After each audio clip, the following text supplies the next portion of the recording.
The South African National AIDS Council Civil Society Forum is calling on Cabinet to release the new NHI bill this week. The forum says it's time all South Africans receive health coverage. Let's get you more on the reasons demanding the immediate release of the bill. The forum's Mabelani Mfundisi joins me now in the studio. Mabelani, thank you so much for coming in. Now, we've been discussing and debating NHI for a very, very long time. Your organization saying that that time has now run out. That time has run out. In around June this year, South Africans were called upon to make inputs on the NHI bill. And many South Africans did that, including the South African National AIDS Council Civil Society Forum. We made the deadline, and we are now awaiting the bill to be released. But there's been members of discontent that the process, Cabinet should not release that particular report because people are unhappy. Maybe they've seen something that we all haven't seen. And we're saying Cabinet must put it out there because it must go through the parliamentary process.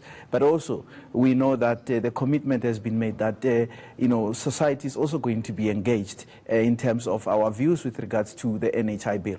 We want to see it being an act so that the wrongs of the past can be corrected going forward. What do you believe the hold-up is?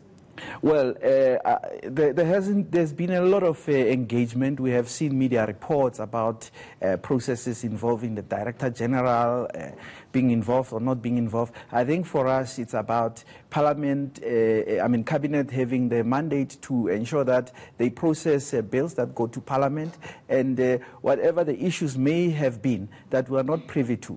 We have done what was required of us to make inputs. We have made inputs. We want to see the bill in its latest form so that we can engage with it and agree. As South Africans, we always agree to disagree, but ultimately there is an agreement of whatever we want to take forward, and that's what we want to see.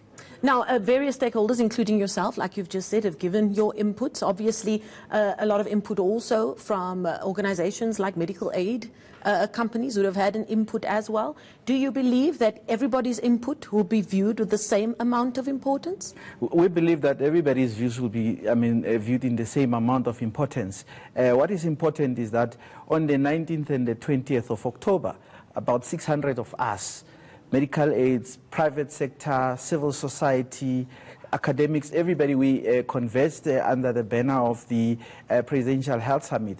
We're looking not primarily at the NHI, but we're looking at what is broken with our health system and how to fix it.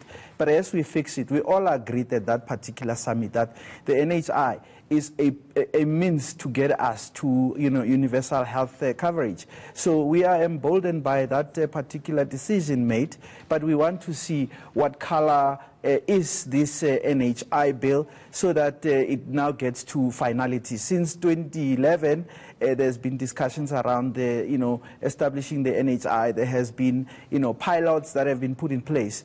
We have gone beyond that now. We need to see the bill and make inputs on it so that ultimately those that are elected to be lawmakers can then ensure that we have an NHI Act.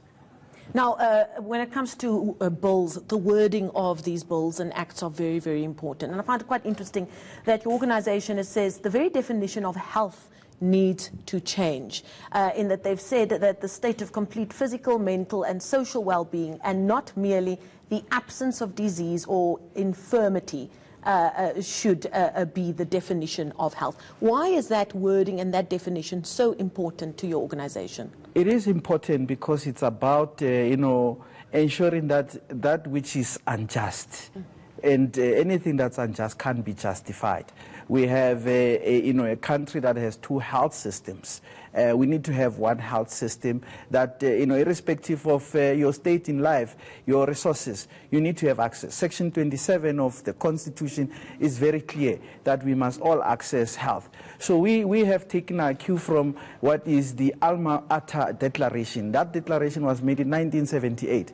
40 years down the line, there hasn't been enough movement with regards to ensuring that the principles that were agreed by health ministers, by society, by the entirety of society through that Alma Ata conference has been realized, because there are many people that have very competing interests, but the most important interest is of an ordinary person who has access to health, whether they have medical aid or not. And the NHI is a platform, it's a tool that will ensure that we reach universal health coverage. You've also made a point of saying that in as much as you're waiting for this bill to be brought forward, it's important that government already starts the process of educating people about what exactly the NHI would mean and how it would change their lives from a practical sense. Yes, from government, with the monies that they have, they need to go on media campaigns. But us as civil society, we have a responsibility as well. We need to be educating each other, our communities, in our streets. We need to ensure that people understand that the NHI is not going to be a panacea that's going to resolve some of the teething challenges that we have in our health system. But our view is that, which is different from others. Other people are arguing that let's fix the health system and then get to the NHI. We are saying let us fix it as we move along, because this injustice cannot continue any month longer. And we need to have, it's like what you guys do at ENCA. When you change your studios, you don't close the channel. It needs to keep going, and that's really what we are saying. People's lives depend on it, doesn't it? People's lives depend on and all we're saying is that the resources that are going to be pulled together to ensure that the NHI becomes a success, we need to ensure that there is no corruption.